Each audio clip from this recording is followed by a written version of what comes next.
as we talk hockey. And Michael Neilsen, how are you, mate?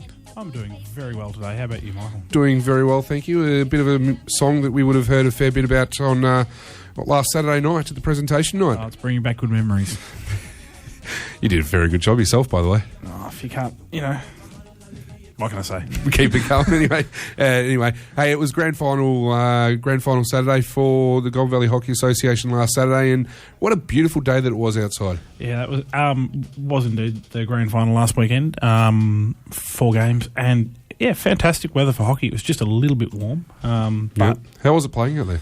Yeah, it was a little bit warm. Yeah, I think I went through about twice as much water as I normally do, which is a significant amount to start with, but it was still fantastic for the spectators. No, that's exactly right. It was a really good day out there for all concerned.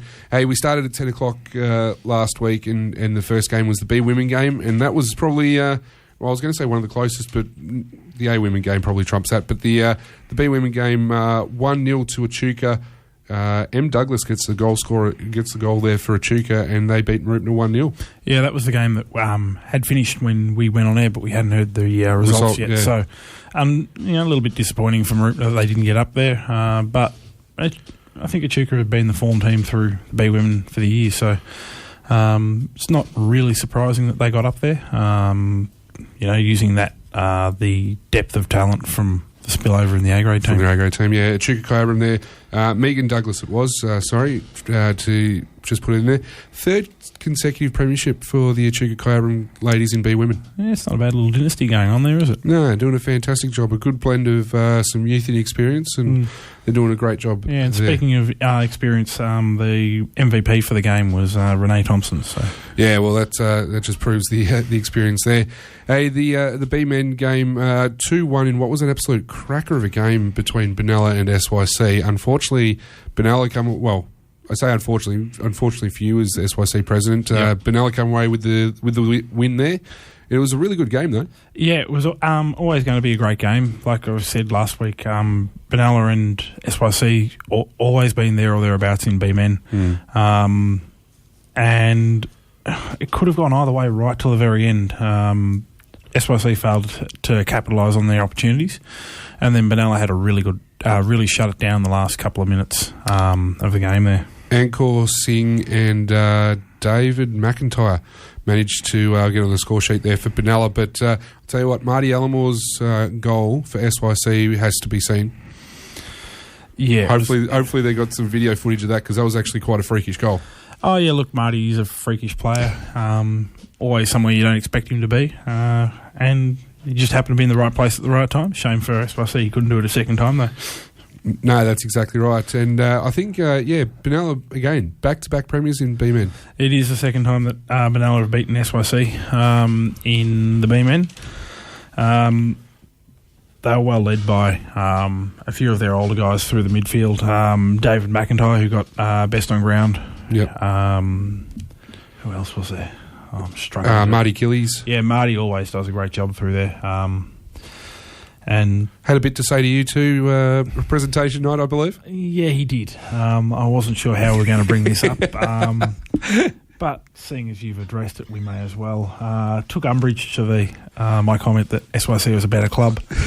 All I can really say is that at the end of the day, there were more smiles on SYC faces at that presentation than there were than Benalla people, and the SYC guys didn't have medals around their necks. So no, that's true.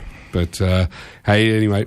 And hello to all the Benalla people who are listening to that. And I'm sure that they will be listening, because I'm sure that they would have been that would have been very interesting. Hey, let's move on quickly. A women, I suppose the highlight of the day in regards to the closeness, finished 4-4 at the end of full time.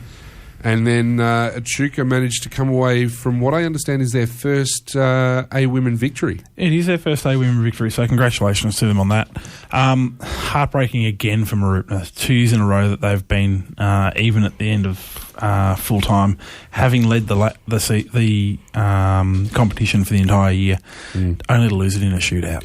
It's not a good way to lose a game. It's not a great way to win a game either. No. There's a few people talking about things and all that, whether they go back to golden goal or extra time and then into a shootout situation. I mean, do you like the idea of finishing the game at full time and then going straight into a shootout, or do you reckon there should be some extra time? Oh, it's a hard one. The excitement that comes from a shootout is fantastic, but the nerves that come from the shootouts are pain. And it only lets 6 players in your team determine the result. Yeah. So you've got your 5 strikers and a goalkeeper. Yep. And that means that you've got 11 people who are standing in your team who cannot do a thing about it. I don't think it's the best way. It's an all right way. I'd like maybe to see a bit of extra time played. Yeah. Give everybody the opportunity to give their all, rather than just a few select strikers and a goalkeeper. Yeah, goal scorers. Not 100% sure on actually who the goal scorers were in the first. With the 4-all, but I know Kim Broadhurst scored 2, and Alicia Cornelius scored 2 for Marupna.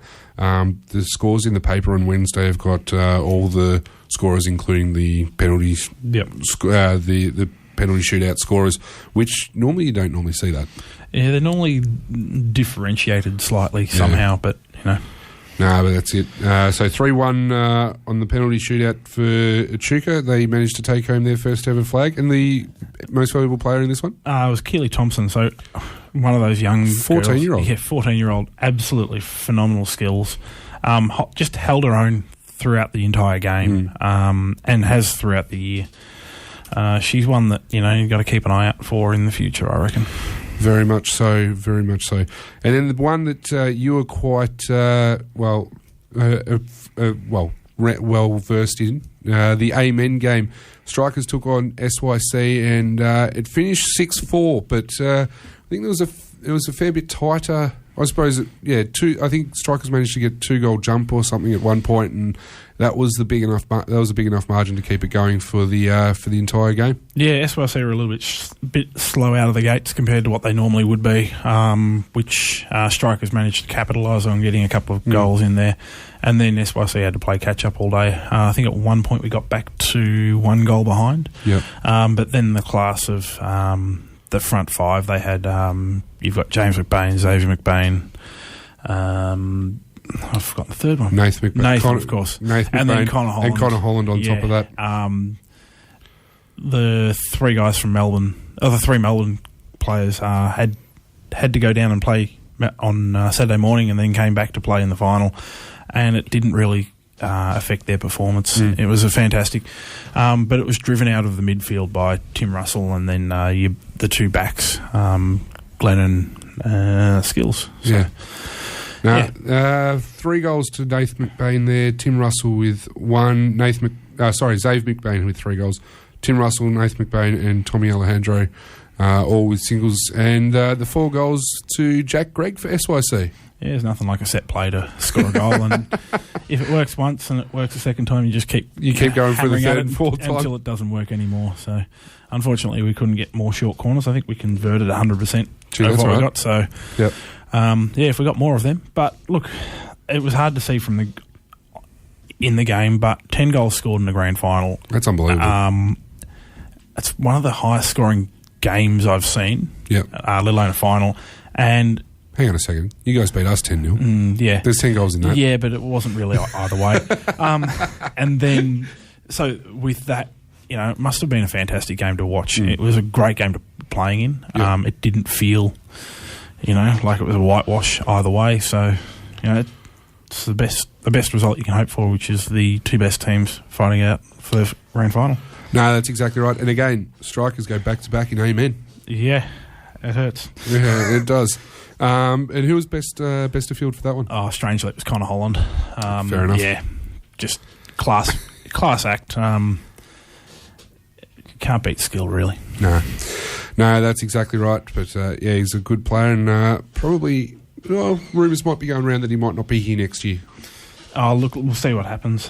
It's a massive commitment for a family, so somebody so young to go and play down in Melbourne this early, because it's a family effort. Yep. It takes a lot of time to go down to train and play. But if that's the path that he goes down, which hopefully for his game he does, then best of luck to him, and we hope to see him in green and gold soon. No, that's exactly right. So all the best to him. Best and fairest were awarded on Saturday night. They Who certainly managed to take those home? B men, it was Marty Gillies from Benalla. Yep. B women was Anna Wainwright. Okay. Then in the A grade, Carly Lawton from Roopna took out the A women's, and there was a tie in the A men between Clayton Thompson from Echuca and the league top goal scorer for the year, Matthew Owen from SYC. Did a fantastic job, Manny Owen. Taking both of those home. Congratulations to all the best and fairest winners over there as well. Yeah. Great night had by all. It was fantastic. It's a shame that we can only do it once a year at the end of the season. Yeah, that's exactly right. Awesome. Well, that's pretty much a GV Hockey Association wrap-up. Just quickly, the Hockey Roos are playing over in Japan at the moment, and there's some matches going on between Australia, Japan, USA and South Korea, I believe. Yeah, there's... hockey here is finished for the year, but international hockey certainly hasn't. As you mentioned, there's the World Cup. The Men's World Cup is coming up soon. Yeah, November or something along those lines. Yeah. Over the summer, there is the new Hockey World League starts up with games played in Melbourne. The National League kicks off again, and I think there's 2 rounds in Melbourne this year. Okay. So there's some fantastic hockey around. And it'll be great to watch. Might have to get you back to discuss a few things with the hockey and with the Hockey World Cup and all that sort of stuff, maybe a bit throughout the summer. Yeah, you'll have to drag me off the beach. Yeah, might have to do that too. Hey, Michael, it's been really good having you in the studio this year. Thank you very much for your time and your commitment, and especially doing this show, considering the season's already finished. But thank you very much for joining us, and really appreciate it. And great job getting Brandan in the goals too, by the way. Thank you very much for having me. It's been a pleasure, and it was fun doing that too.